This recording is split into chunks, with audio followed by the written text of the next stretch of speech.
যে মারা গেছে ইনি কি হয় আপনার? আল্লাহু আকবার। বলেন কি হয়েছিল একটু বলা যাবে?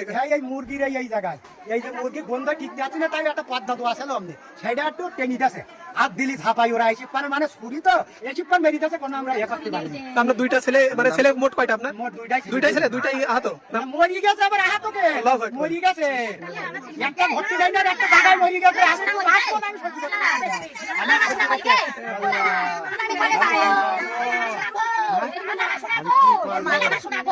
আমি পানে যাবো, আমার সোনা দে তুই পানে যাবো, না সোনা দে তুই পানে যাবো, না সোনা দে তুই, আমার সোনারা কোনো লাড়ি ঢুনা কিছু নেই। দর্শক আপনারা যেমন দেখছিলেন যে এই পরিবারের যে বাবা এবং মা তার দুইটা ছেলেই মানে একটা ছেলে জায়গায় মারা গেছে আর একটা সম্ভবত হাসপাতালে এবং নেই সেটা হয়তো টিকবে না।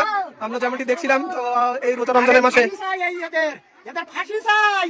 আরো গ্রামের কটা বিএনপির বড় নেতা আছে থাক না বলি আমরা বড় নেতা কটা আমরা যেটা শুনলাম যে হতাহতের পরিবারের পক্ষ থেকে শুনছিলাম এইখানে যে মুরগির ঘর আছে, এপাশে বসত বাড়ি আর এখানে মুরগির গ্যাস আসার কারণে মুরগির থেকে যে গন্ধ সৃষ্টি হয় সেই গ্যাস আসার কারণেই মূলত কাপড় টাঙানোর কথা বলা হয়েছিল, যার কারণেই মারা গেছে আমরা যতটুকু জানতে পারলাম। আর এই যে মারা যাওয়ার আলামত ঘর মুরগি আর কি মুরগির ঘর আর বসত ঘর রান্নাঘর পাশাপাশি।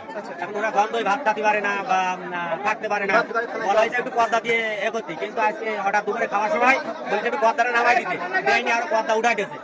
এর পরে এখন এর মা রে যেই আর কি ঢেকে নিয়ে গেছে অবস্থা চুরি বেরিয়ে গেছে আর ক্ষমতা দেখাই যে ক্ষমতা মারার সেটা আজকে বাস্তবায়িত হলো। যে মানে এই হত্যাকাণ্ড ঘটাইছে তার নাম কি? আরিফ। আরিফ। আর যারা মারছে যাদেরকে তারা কি মারা গেছে? একজন মারা গেছে জায়গায় আর একজন 4 জায়গা ফেরত দিয়েছে, এখন সাতক্ষীরা নিয়ে গেছে, এখন কোথায় আছে বলতে পারছি না। যারা মারা গেছে বা আঘাতপ্রাপ্ত হয়েছে তাদের নামটা একটু যদি বলতেন। যে মারা গেছে ওর নাম ইব্রাহিম, যিনি এখন আপাতত ডিগ্রি করছে ওনার নাম গুলামিন। আপনারা এই জায়গায়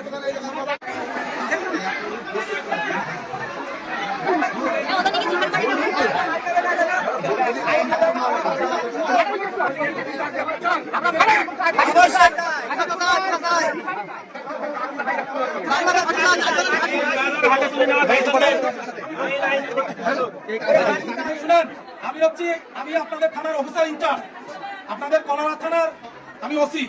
আমরা ঘটনাস্থলে শোনার সাথে সাথে আসছি। আমরা আসামি হেফাজতে নিচ্ছি, যে কয়জন ছিল আমরা তাদের হেফাজতে নিয়ে আমরা কিন্তু অলরেডি তাদেরকে থানা হেফাজতে নিয়ে গেছি। একটা ঘটনা ঘটছে, আইনের সর্বোচ্চ প্রয়োগ হবে, তাদের বিচারের জন্য যা যা করা দরকার